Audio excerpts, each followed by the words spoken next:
नमस्कार, मैं डॉक्टर जयंती त्यागी अपने जे.आर. लिटरेचर में आप सबका पुनः स्वागत करती हूँ। और आज इको यणचि जो सूत्र हमने पहले पढ़ा है इससे पूर्व के वीडियो में, और उसका जो शुद्धोपास्य रूप जो सिद्ध किया है, तो वह जो है ई का उदाहरण था, ई का य होना था। अब इस वीडियो में ये ऊ का उदाहरण है, मधु अरि, और इसमें हम देखेंगे कि इस ऊ का जो है क्या आदेश होता है, और जो है इस मध्वरी रूप की जो है सिद्धि कैसे होती है। अब मध्वरी जो शब्द है इसका अर्थ है मधु नामक दैत्य के अरि अर्थात भगवान विष्णु। तो चलिए हम देखते हैं मध्वरी रूप जो है कैसे सिद्ध होगा। तो देखिए मैं लिखती हूँ, या तो कल आपने इसको पढ़ा, इक के स्थान पे यण होगा अगर अच स्वर जो है बाद में, अच बाद में रहे। अच का अर्थ है स्वर, अर्थात स्वर जो है बाद में रहे। तो और इक का ये जो है, इक का अर्थ है यूरिलरी यण यवर, और अच जो है अच से पहले या अच परे हो तो तब कार्य होगा, अचि का अर्थ है। और ये सूत्र भी हमने कल पढ़ा था, तस्मिन् नीति निर्दिष्टे पूर्वस्य। मैं पहले उदाहरण लिख लेती हूँ, उसके बाद समझाती हूँ। देखिए ये है मधु धन अरि, ठीक है। तो वही बात है सबसे पहले कि इसमें जो है इक के स्थान पे यण होना है। तो इक कहाँ कहाँ है हम ये देख लेते हैं। तो देखिए मधु शब्द कैसे है, म हलंत अ ध, इसमें जो है ये हलंत और इसमें उ प्लस इधर जो है अरि, है ना, ठीक है। तो अब ये कहते हैं कि यहाँ पर जो है इक कहाँ कहाँ है। तो इक में अ तो आता नहीं है ना, ई उ रिल रिक। तो इसमें जो है एक मधु में जो ऊ है यही इक है ना। तो यहाँ पे इक का यण हो जाए, है ना, अगर अच बाद में हो, तो इसमें मधु में जो ऊ है यही इक है ना। तो यहाँ तो स्पष्ट ही है कि यही इक है एक, और अरि में जो अ है ये क्या है, अच है ना। तो एकदम क्लियर ही है कि ऊ और अ, है ना, इन्हीं के स्थान पर जो है यण आदेश होगा। तो लेकिन यही है कि इसमें भी ये सूत्र तो लगेगा ही, तस्मिन् नीति निर्दिष्टे पूर्वस्य, मतलब इस अचि, तस्मिन् माने अचि के लिए आया है जिसमें सप्तमी विभक्ति लगी है। तो इस अच से जो निर्दिष्ट कार्य होगा वो जो है पूर्व में ही होगा। किसके पूर्व में होगा, अच से पहले। अचि का अर्थ है अच से, यहाँ अचि का अर्थ यहाँ अच में और अच पर नहीं है। या अचि का मतलब है अच से पूर्व, या अच परे रहे तो। किसके परे, जो पूर्व पद है उसके परे रहे तो। और यहाँ भी लिखा है, देखिए जो कल पढ़े थे हम, सप्तमी निर्देशेन विधीयमानं कार्यम वर्णांतरेण अव्यवहितस्य पूर्वस्य बोध्यम, कि जो है सप्तमी के निर्देश से जो कार्य होगा, अर्थात इस अचि के द्वारा जो विधीयमान कार्य हो, जो किया जाने वाला जो कार्य है वो अच से पहले ही होगा। तो यहाँ पर अरि में देखिए ये अ जो है अच है, यहाँ भी मैंने बताया। तो इससे ठीक पहले जो है ये जो मधु में जो ऊ है ना, यही पर कार्य होगा। कौन सा कार्य, यण आदेश। इसी ऊ का जो है यण आदेश होगा। ये जो ऊ है क्या है, इक है। इक में देखिए ये ऊ आता है ना, तो इसी इक के स्थान पर यण आदेश होगा। तो अब फिर बात वही आई कि ठीक है, ये माना कि इक के स्थान पर ही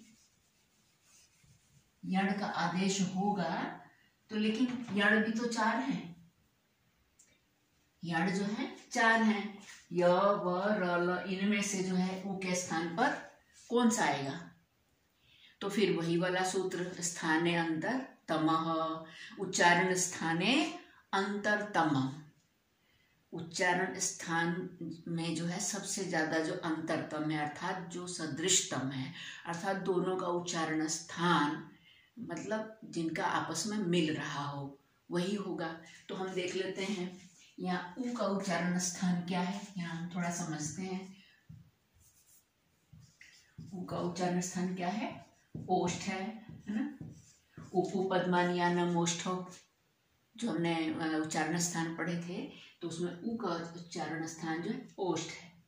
तो यहाँ पे ये जो य है इसका तो है इचु यशानाम तालु है, र का जो है ऋतु रसाणाम मूर्धा है, ल का जो उच्चारण स्थान है वो तो ऋतु लसानाम दंता है, दंत है। तो क्या बच गया? ये सिर्फ व बच गया। व का उच्चारण स्थान क्या है? व का उच्चारण स्थान है वकारस्य दंतोष्ठम, दंतोष्ठम। तो दंत प्लस ओष्ठ, दांत और होठ है, तो ओष्ठ और ओष्ठ तो है ही है ना, ये ओष्ठ और ओष्ठ तो मिल ही रहे हैं। तो दंत जो है एक्स्ट्रा है, मतलब अलग ज्यादा है। तो ऊ का जो है सबसे अधिक जो सदृशतम आदेश है, सदृशतम जो है सबसे अधिक जिस उच्चारण स्थान से ऊ जो है मिल रहा है, इनमें से वो ही है। तो इसलिए सिद्ध हुआ कि ऊ की जगह पर व होगा। ठीक है ना, ये हम ऐसे के ऐसे ही लिख लेते हैं। अब म में अ की जो है लिखे भी रहने दे सकते हैं, वैसे ज़्यादा ज़रूरत भी नहीं है इसकी, तो इसलिए हम इसको जोड़ ही देते हैं, इसलिए हलंत हटा देते हैं। और म, ये म है इकट्ठा लिख लेते हैं, और ये ध की जगह पर जो है ध लिख लेते हैं, है ना। और ऊ का जो है वो आदेश हो गया, है ना। इक का यण आदेश हो गया, तो इसलिए यहाँ पे वो हो गया, और अरी जो है हम लिख लेते हैं एज इट इज। अब हम इसको जोड़ देते हैं, तो क्या बनेगा? म ध, और ये वो जो है अ में मिल जाएगा, हलंत गायब हो जाएगा, मतलब हट जाएगा, वो पूरा हो जाएगा। तो मध्वरी, मध्वरी रूप जो है सब में विसर्ग लगा देते हैं, पद बना देते हैं, है ना। तो मध्वरी रूप की सिद्धि हो जाएगी।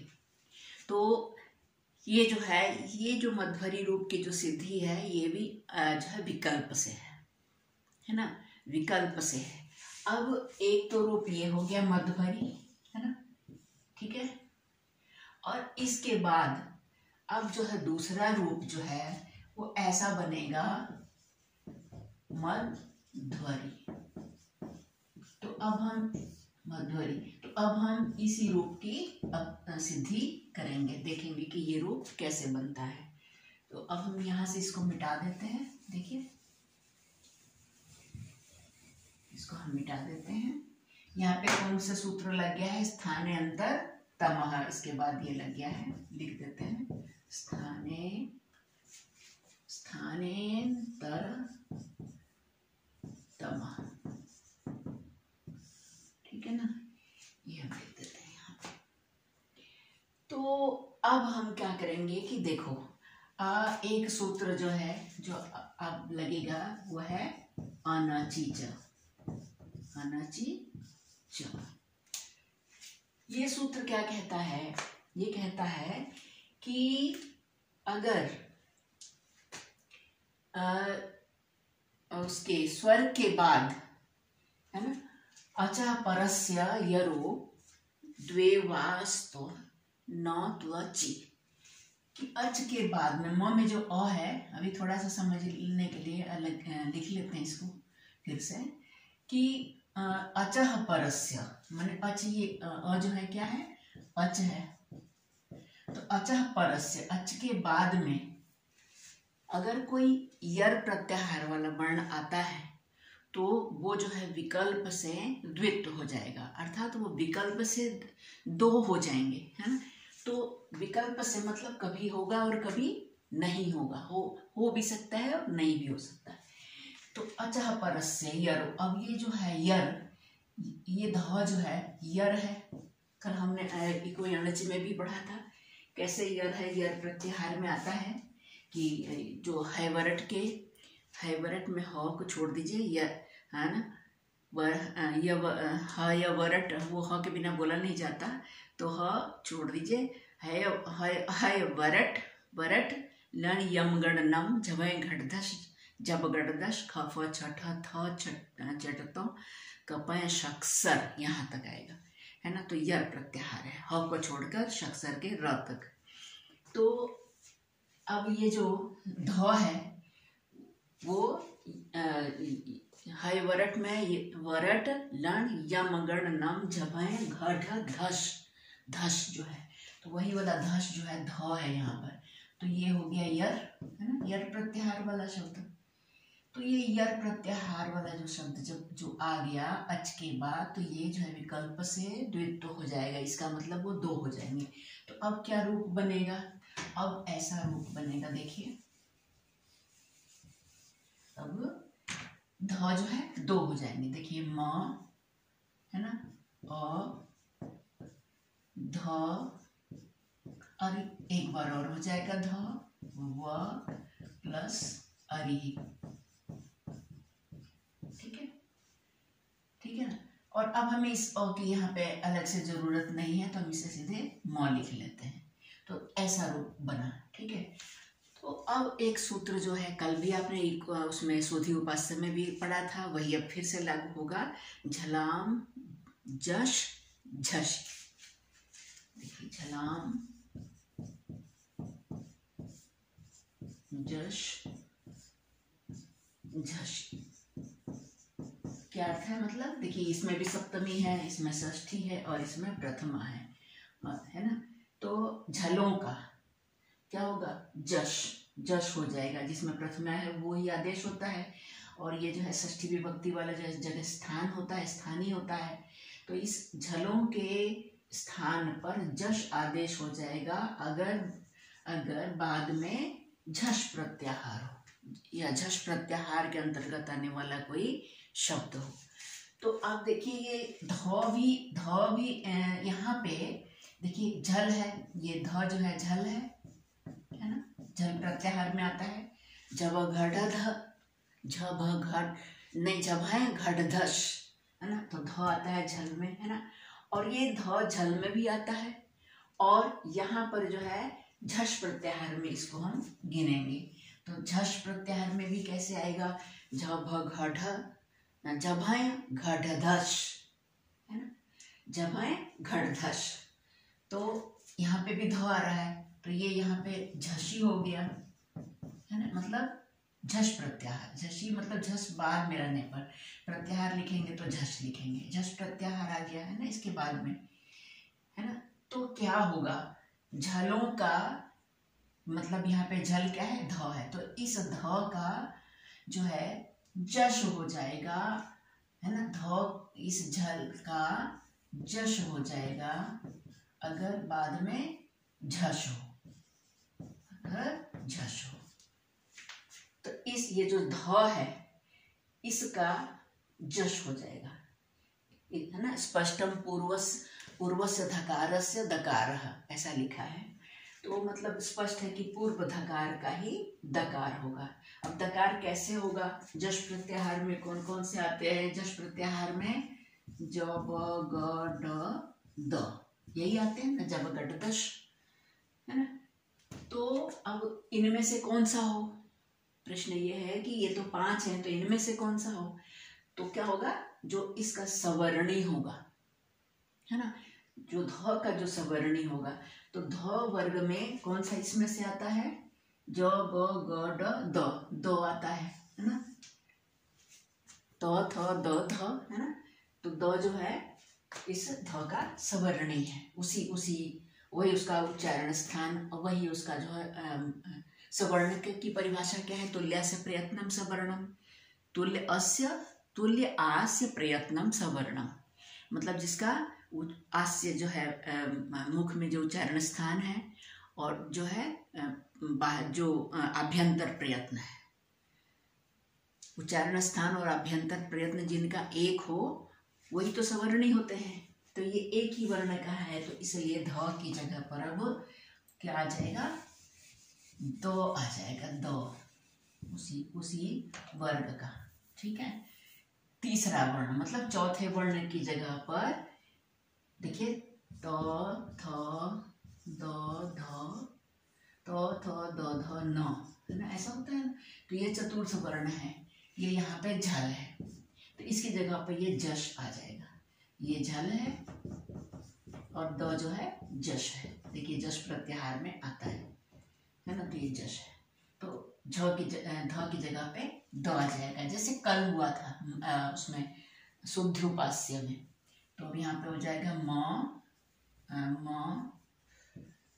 ध की जगह पे द, है ना, और ये ध ऐसे ही रहेगा और हलंत और व प्लस इधर अरी।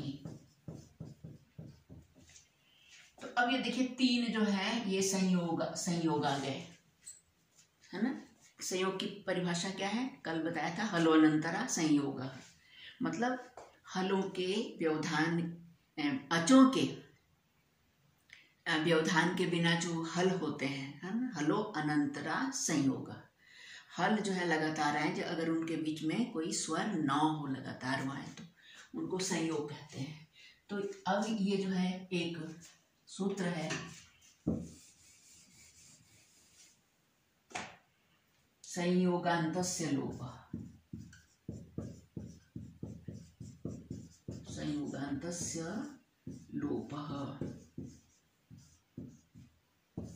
मतलब जो संयोगांत शब्द है, संयोगांत जो शब्द है इनका लोप हो जाएगा। तो यहाँ से लेके द से लेके और व तक, यहाँ तक जो है ये सूत्र जो है लोप कर दे रहा है। संयोगांत वर्ण जो है, व्यंजनांत जो है, इनके बीच में स्वर नहीं है, इनका जो है संयोगांत से लोपा से लोप हो जा रहा है ना। तो कहते हैं कि नहीं भाई, सबका लोप नहीं होगा, क्योंकि अगर इस ऊ का व जो है अगर इसी को हम समाप्त कर दें तो फिर इस संधि का मतलब ही क्या रह जाता है। वही नींव में से ईंट जो है, नीचे की परत वाली जो ईंट है उसको हटा दो तो फिर सब बेकार है। तो इसलिए कहते हैं कि नहीं, एक अलोअंतस्य, नहीं ये तो बात अभी बाद में आएगी, सॉरी ये बाद में आएगी, है ना। अब कहते हैं कि ऐसा है कि संयोगांत सबका लोप नहीं होगा, अलो अंतस्य, जो अंतिम अल होगा ना, ये वाला अंतिम अल, इसमें से क्या है, अल माने कोई भी वर्ण, है ना, वर्णमाला के अंतर्गत आने वाला कोई भी वर्ण, अ से लेके ल तक के बीच में स्वर व्यंजन में से कुछ भी, तो इस व का जो है लोप कर रहा है। ये संयोगांतस्य से सबका लोप हो रहा था। अब कहते हैं, तो फिर कहते हैं नहीं, सबका लोप नहीं होगा, अलो अंतस्य, अलो अंतस्य, अंत्यस्य, कि नहीं, अंतिम जो अल होगा ना उसी का लोप होगा। अलो अंत्यस्य से सिर्फ अंतिम अल का ही लोप कह रहे हैं।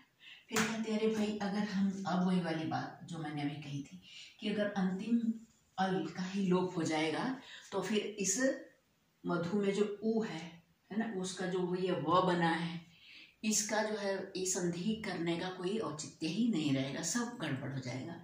तो कहते हैं कि नहीं, ऐसा नहीं होगा, क्योंकि कात्यायन जी फिर से कहते हैं कि यणः प्रतिषेधो वाच्यः,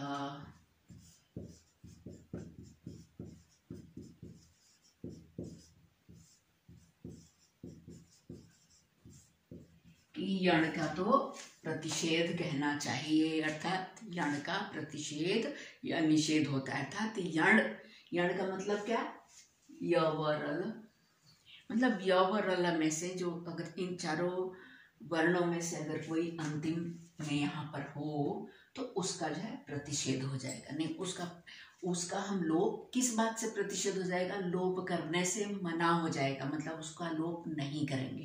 ठीक है, तो ये बच गया, ठीक है ना। तो अब क्या बन जाएगा, रूप अब बन जाएगा, अब हम इसको जोड़ लेते हैं, कोई बाधा नहीं रही, है ना। यण प्रतिषेधो वाच्य से जब अब जो है बिल्कुल हरी झंडी है, देखिए संधि करने की। तो म द, है ना, द में से द लिख के और वैसे लिख सकते हैं हम म द ध, है ना, ये भी हलंत। अब व में अ जोड़ते हैं पहले पूरा, तो ये जो हलंत था, है ना, ये हम मिटा देते हैं। अब ये वो जो है पूरा हो जाएगा, मध्वरी, मध्वरी बन जाएगा।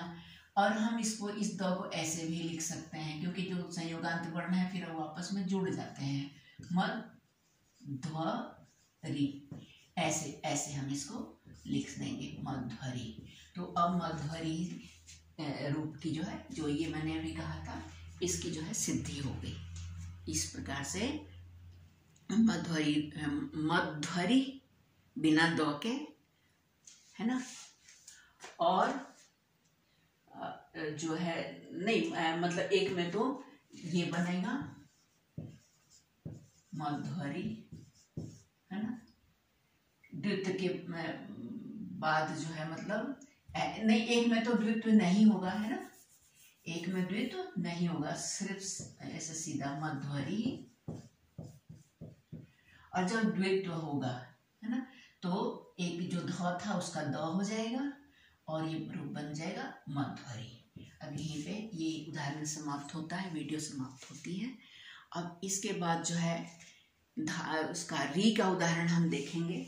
आज हमने ये, कल हमने इसको किया था ई का उदाहरण, आज हमने ये ऊ का कर लिया, ऊ का व, अब री का र, है ना। और हम कल अगले वीडियो में धात्रंश, है ना, धात्रंश जो धात्री प्लस अंश से बना है ना, तो कैसे बना है इसकी हम कल सिद्धि करेंगे। कल का जो वीडियो होगा वो इस पे ही होगा, तो इसीलिए जो है आप हमारे चैनल से जुड़े रहिए और चैनल को सब्सक्राइब कर लीजिए, तभी आपको मेरा वीडियो आप तक पहुंच पाएगा।